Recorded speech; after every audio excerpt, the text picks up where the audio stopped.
3, now. Hey everybody, my name is Mr. Rich. Today we're going to be going over commercial applications, Unit 3, Day 1. In particular, we're going to be working with auto transformers, buck or boost.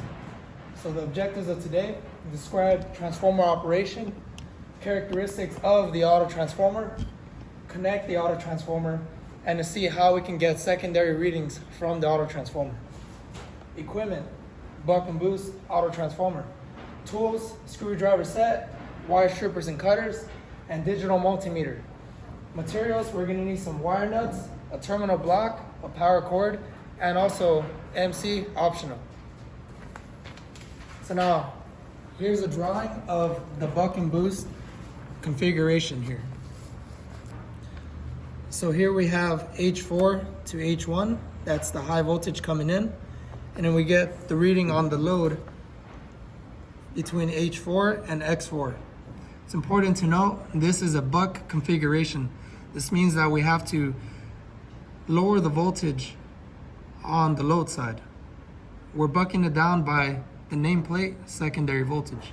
We're expected to have about 12 volts of a buck. So now it's important to know H1 and X1 are spliced together. And in the next configuration here is our boost. So we're boosting the voltage from the in by the secondary voltage. In this configuration, the load is between H4 and X4, H4 and H1, and the line is between H4 and X4. So we're gonna be going to our configuration, which we have over here, to our buck setup.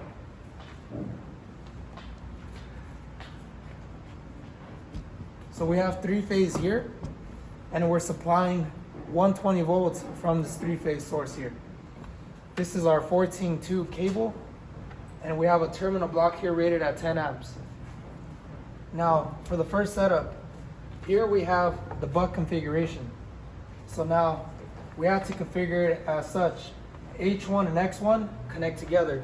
So the first thing you do is you're gonna locate H1 and X1 and pigtail those together.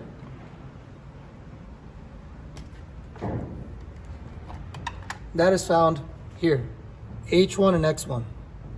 Notice here on the diagram, the neutral side is going to be coming in from the line.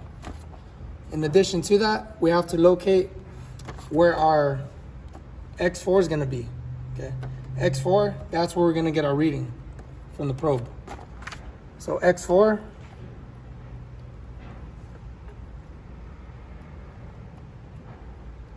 right here. This is going to be going into our terminal block. This is the reading, okay? Now, I'm going to redo the splice here because this came off.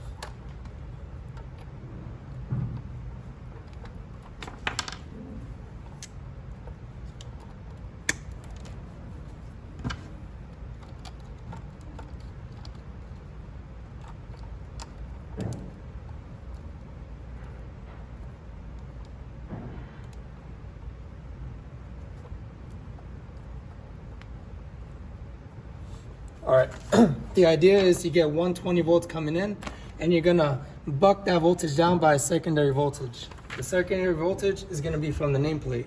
You get 120 coming in, and you get 12 volts lowering that incoming voltage. So now we're gonna test it out by energizing the disconnect, and then we're gonna feed in 120 volts from this source, and then we're gonna get a reading between these two wires here, which should be roughly around 110, 111 volts. So we're gonna go ahead and do that. First thing we're going to do is make sure that this circuit is on. So we're going to go to the main panel and ensure that that breaker is on. It's a 3-pole breaker.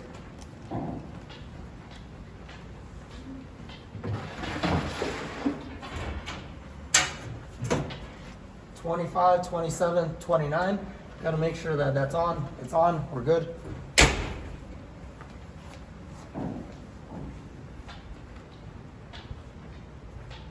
So now we're good to turn on this disconnect.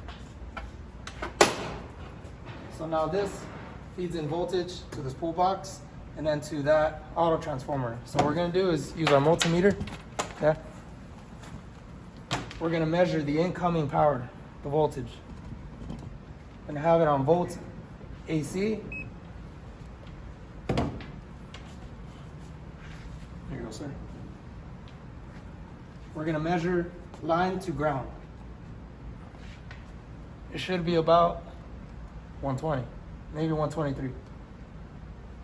So now we're gonna buck down that voltage, and now we get a reading of roughly about 111, 112.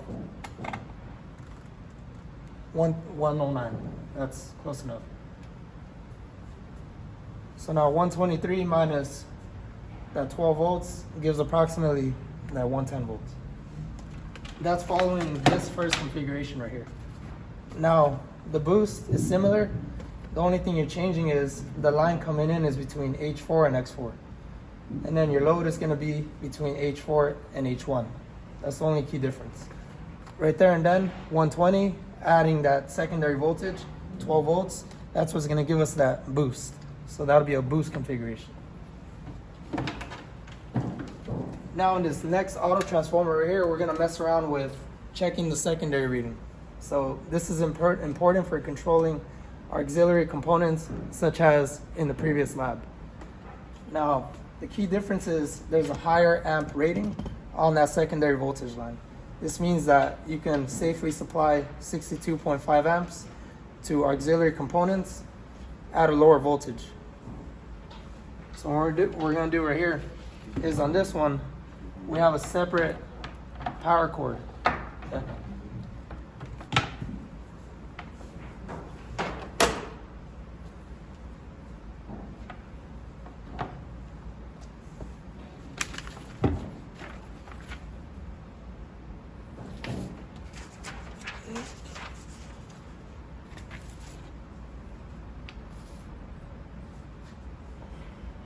So we zoom in here, the nameplate.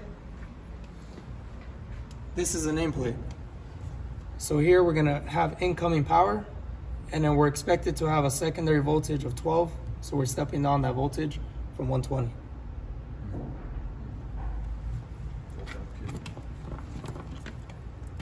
All right, now 120 coming in, 12 volts coming out. This is rated at 750 volt amps.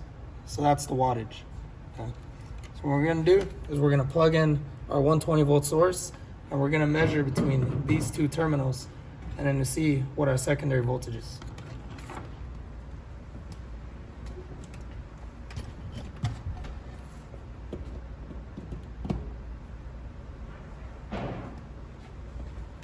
We have 120 coming in, and now we're gonna measure the voltage reading right there.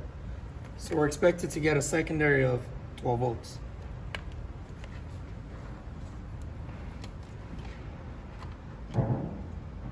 And there we have it. So we step down 120 to 12 volts. Now it's important because we can supply 62 amps at 12 volts. So for example, moving over this diagram here, the total over here is approximately 60 amps at max, maybe 14 amps. So you can have like 3 strings of these, or 4, and you can safely draw current coming from this transformer if you use a 12 volt relay or coil.